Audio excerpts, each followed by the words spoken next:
பேசாத, டைம் சீக்கிரம் வா. வாயா சீக்கிரம். யாரு இவனுங்க?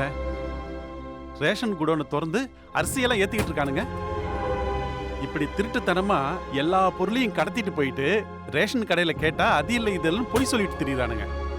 மக்களுக்கு கிடைக்க வேண்டிய பொருள் எல்லாம் இப்படி திருடிட்டு போனா ஏழை பாளைங்க என்ன பண்ணுவாங்க? சீக்கிரம் எடுத்துட்டு வா. இவங்களை சும்மா விடக்கூடாது.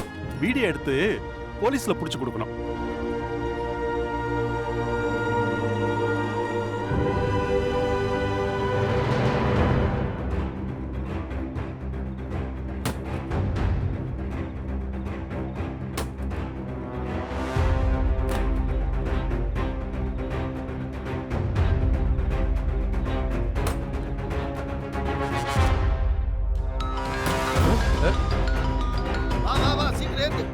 ஹலோ ஹலோ, இது வேற என்னடி விஷயம்?